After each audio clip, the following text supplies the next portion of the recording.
What's up, everybody, and welcome to part 3 of the Trivial Conversations, Batman v Superman Spoiler Spectacular. Of course, I come up with that fantastic title during the third video. So part 1 was a spoiler review, part 2 was the critical reception to it, and now part 3 is the future of these DC movies. So, if you didn't watch any of the other videos, you should, but I like Batman v Superman. It had faults, but I thought the foundation that was there was good. But I had one big problem with it, and that was the stupid email. And now, I've talked to some different people about it, and then they're like, yeah, but it makes sense, like the drive is all building to this one moment. And I was like, yeah, but So, take yourself out of the movie and imagine you're a screenwriter. And so, you're in a room pitching ideas with some other people. And they're just like, okay, how do we want to introduce the Justice League? One guy's like, oh, we should have Flash time travel back and talk to Bruce Wayne and, warn him about what's coming. One dude's like, yes, good idea, we're keeping that in there. Another dude's like, maybe we should have the football game and call Victor Stone, who's Cyborg in the comics, like say his nickname is like the Cyborg or something, like the Cyborg gets 10 yards or whatever. Then it's like, okay, good idea. And some other guy's like, what if Wonder Woman gets an email and then they're all just files? Then she slowly clicks through them. How's that the idea you went with? Still really upset about that. It's not how you introduce the universe. That's not how you start one off. Not with an email. At least with a phone call. Not with an email. So, anyway, I just want to get into the movie slate and how I think each of these films is going to turn out, and, if and when changes need to occur. So the first one that's coming out right after Batman v Superman is Suicide Squad. Comes out August 5th, 2016, instructed by David Ayer. And now, if you don't know David Ayer, he directed Fury, End of Watch. I think he did some TV work too, but I'm not entirely sure about that. So very kind of like a darker film element, but very camaraderie driven. And yeah, pretty brutal and dark movies. It stars Will Smith as Deadshot, Margot Robbie as Harley Quinn, and Jared Leto as the Joker. And of course, Ben Affleck makes an appearance as Batman, and you got some other characters in there to round out the squad, but that's pretty much your main cast right there. And so some people have said this is going to be the movie that saves these DC movies, because Batman v Superman didn't do too well with critics. Man of Steel didn't do too well either. And so this is the movie that's going to bring more of like a fun aspect to it. And, revitalize it so people are excited about the DC properties. Which, yeah, could happen. One thing though I want to bring up is that I think Jason Todd, who's the second Robin, is the Joker. So in Batman v Superman, we see a ruined Robin suit, it's adult size, and says, haha, Batman, joke's on you. And then, so obviously he's angry about that. And then with Joker, he has all these gross tattoos. And so people originally, they were like, this is dumb, why would he have those? But when you look a little bit closer, I think things start to make sense. Like he has Joker tattoos, Bat tattoos, a Robin symbol tattoo, an R tattoo, and on his forehead it says damaged. So you may be thinking like, well, what was that to do with anything? So think if you're the Joker and you kidnap one of the Robins, you want to leave a permanent reminder of how you beat the Batman. So you tattoo marks all over his Robin so that it's a permanent reminder. And so what I think happened, Jason Todd gets captured, much like in the comics. He's beaten, tortured, much again like in the comics. But instead of killing him, Batman comes in time, kills the original Joker, And then Jason Todd is kind of broken mentally, and he becomes this new Joker, kind of like the new age. He drives a dope Lamborghini. And I think that would add a lot of depth, and it also give you a chance to introduce the Bat family so that you can have Nightwing or Damian or Tim Drake or any of these other Robin-like characters in the Batman solo movie. And then after that, we have Wonder Woman coming out June 2017. It's directed by Patty Jenkins, who directed a movie called Five that I haven't seen or even heard of before I looked her up. But she did direct a few episodes of Arrested Development, Entourage, and The Killing. And so, like, this is a really, of course, strong female-led movie. Of course, Gal Gadot is playing Wonder Woman in this, and I feel like that she was the best part of Batman v Superman. And it's set in World War I, which I think is interesting because it's a very unexplored war, kind of, in cinema, because it's very dark and kind of boring in the grand scale of things. Like, World War II is cool because it's kind of the beginning of the modern world, and like, fighting actually happened, and like, battles happened. Like, the Civil War is cool because North versus South, brother versus brother. Revolutionary War, obviously, it's cool. Vietnam War, our big loss. And, you know, the Cold War, which is like a 40-year-long conflict, is really cool to explore. But World War I isn't explored because what happened is you got two trenches, one here, and people would run from this trench to that trench to go get their land, and somebody would have a machine gun right here and kill all those people. And then, of course, they'd retreat, then more people from over here would come, try to get their land, same thing, machine gun, and they just go back and forth. And then also, poisonous gas is introduced, and like, it would melt people's skins off.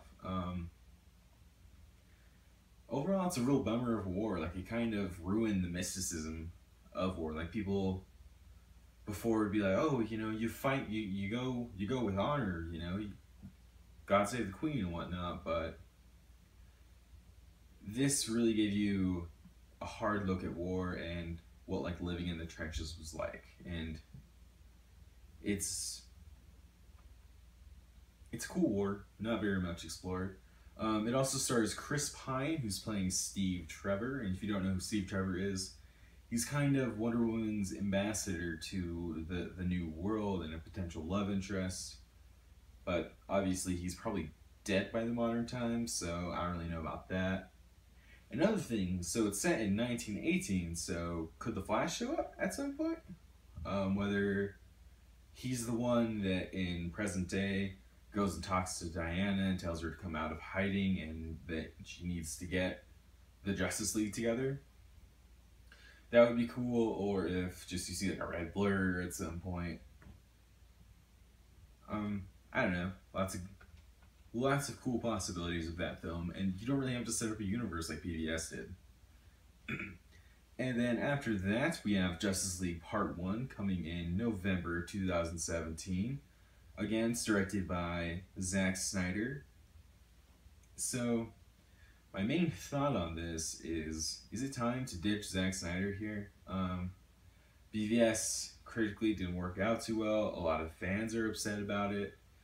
A really good way to get more faith in it would be to dump Snyder, maybe even bring on Affleck, who's Batman. He's also a very well-renowned director. He directed The Town, Argo, and plus, you know, he's a pretty good actor, so maybe they can make that work with him, or maybe attach somebody else as a co-director with Snyder, or I don't know. I feel like you need to do something with Snyder to get faith back with the populace, because right now he's not really well liked. So another thing, Darkseid's showing up, which is rad. I feel like there's gonna be a lot of comparisons to Thanos in the Marvel movies, but I don't know. They're both big, massive alien guys with lots of power, so I'm interested to see how they try to differ each other, if they try to differ each other at all, and whether the fans will be like, oh, Darkseid is just a Thanos ripoff, or Thanos is a Darkseid ripoff, or, you know, vice versa or whatever. And also, no Green Lantern, which makes me very, very sad. So the next movie on the list is Flash. It comes out March 2018, and it's directed by a guy named Graham Smith.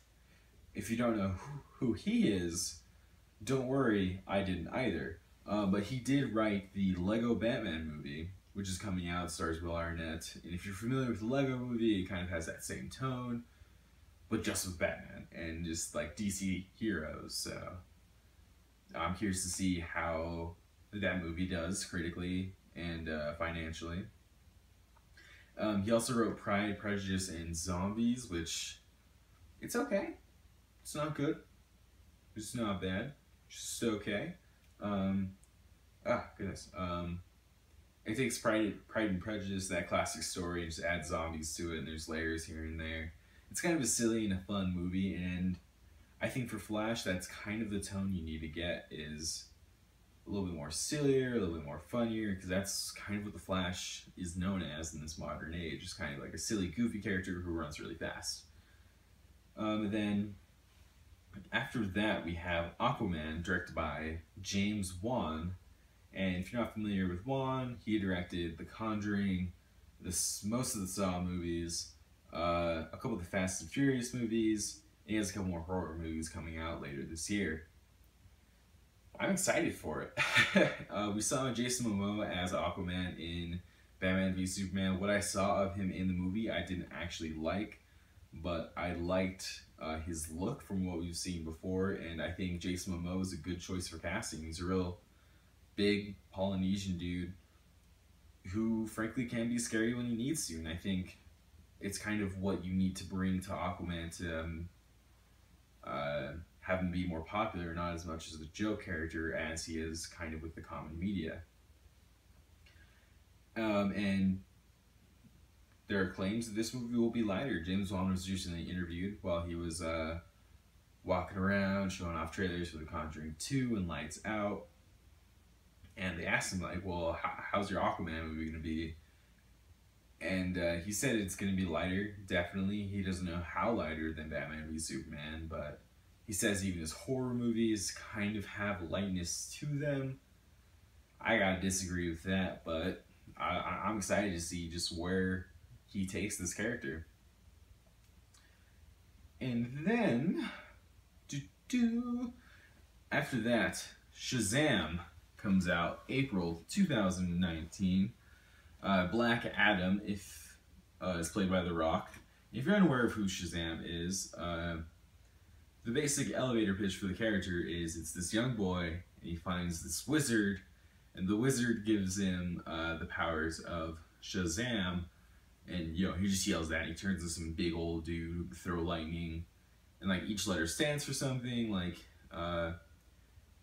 S is for the strength of, S is for the wisdom of Solomon, H is for the strength of Hercules, etc. and so on. It's a cool character. And Black Adam is an old Egyptian ruler who was the previous Shazam, but then the wizard tossed him out into space. If that sounds ridiculous, it's because it is. And it's usually these characters are super lighthearted. The Rock's in it, and you know, I like him quite a bit. He kind of brings a levity and a lightness to it, and he seems always like such a great guy. So I'm excited to see where that movie goes. But there's no Shazam cast. As far as I know, there's not a director. There's just Dwayne "The Rock" Johnson as Black Adam. So I hope that actually moves forward and doesn't just get stuck. So then after that, on June 2nd, 2019, we have Justice League Part 2. I don't really have much to say about this because we haven't really seen Part 1, but I'm hopeful Green Lantern shows up at some point. Love the character. Then after that, in April 2020, Cyborg comes out. And we saw Cyborg, kind of his origin story a little bit in Batman v Superman. He got his body real damaged, and then his dad brought a mother box. And if you're unaware of what a mother box is, it's technology from Darkseid. And then the mother box like morphs to his skin, and he becomes a cyborg. Um, and then so looks cool. Again, just a black superhero I think is always a good thing. More diversity is a great thing. I think maybe you will see some more ties into the Darkseid. And another thing that's pretty prevalent in Cyborg today is like the humanity versus technology, and kind of the concept of the singularity.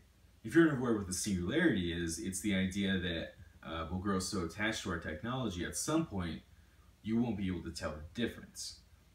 And so it's interesting to see him kind of deal with that in being human and part technology, and he's, you know, in with all the information in the world via the internet, and he has some ties to Apokolips, the planet the Darkseid is from, and it's just interesting to see how he moves forward from that.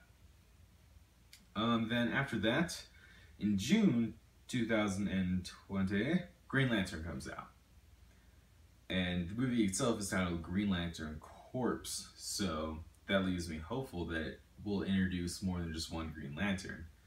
Because if you're unfamiliar with the comics, there's a couple of them now. You have Hal Jordan, who's the original, Guy Gardner, redhead with a bowl cut,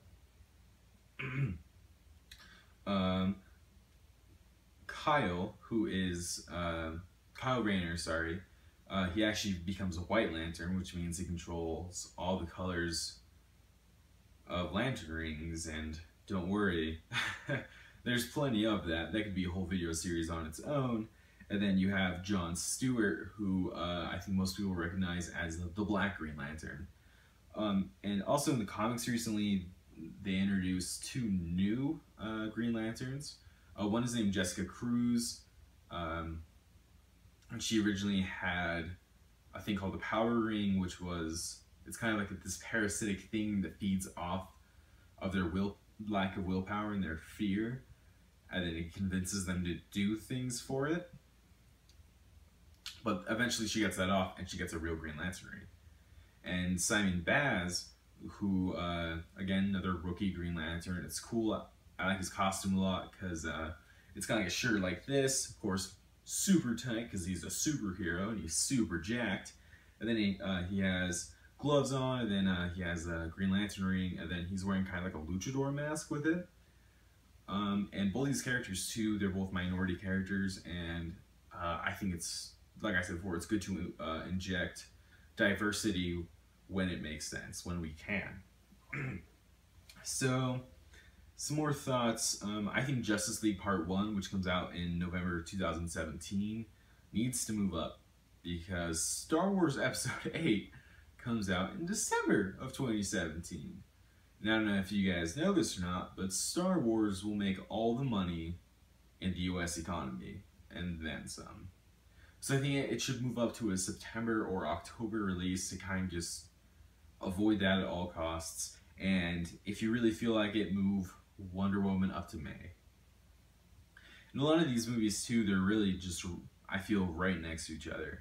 Like Shazam and Justice League Part 2, they're only a couple months apart.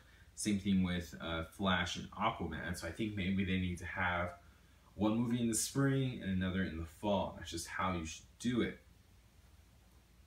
to make sure that the market doesn't get flooded and everybody's like, oh my god, another DC movie? Didn't we just have one of those? And space it out so people can get excited about it. Another thing I want to bring up is that each director has their own style and tone, and DC isn't trying to like tune that down. You see with Marvel movies, excuse me, as I've said with Marvel movies a couple times, I kind of feel like they're all samey now. Like, I'm not getting James Gunn's Guardians of the Galaxy, I'm getting Marvel's Guardians of the Galaxy. I'm not getting the Russo brothers' Captain America, I'm getting Marvel's Captain America. So I hope with this, they stick to that idea, And so like I want to see David Ayer's Suicide Squad as opposed to DC's Suicide Squad. So I hope each of these directors brings their own flair to it, and these feel connected through kind of references and your own context of the world that they live in, but stylistically they can be quite different. And another question is, will the tone be consistent throughout these movies? A lot of people have harped on Batman v Superman for being too dark, so Suicide Squad's obviously going to be dark because it's about supervillains being forced to do good things, and it's traditionally pretty dark in the comics. Somebody always dies. But judging by the first trailer, which featured Bohemian Rhapsody by Queen, like maybe it's going for a little bit more of a lighter tone. Wonder Woman, I hope goes for a lighter tone. It's cool to see like a badass female and kind of have a little bit of darkness because it is World War I, but still kind of let it have fun with itself with Wonder Woman being new to the human world. Justice League, I don't know, it's still directed by Zack Snyder. If they ditch him, do they keep kind of the tone that he's going for? And, you know, Flash is always supposed to be lighter, same with Aquaman. Shazam stars The Rock, I doubt it's going to be that dark. And then, you know, all these other movies, the same question has to be asked. How will the tone be different? But all in all, I'm super excited for these DC movies. I hope they do well. Batman v Superman's doing pretty well already. It made, I believe, 170 million domestically and over 400 million globally. And I believe it needs to hit 800 million to kind of like recoup their costs, which I don't know about that. That movie was so expensive. But I have faith that maybe it'll hit $1 billion. Like, it's a really big push, and I hope it does well. Thank you guys so much for watching that Trivial Conversation series on Batman v Superman. Stay tuned. We plan on having more videos more regularly out there for you guys. And remember, hit like so I can feel better about myself. Share so more people can like it and I can feel even better about myself. And subscribe so you can get all of this anytime I post. Thank you guys so much, and we'll see you next time.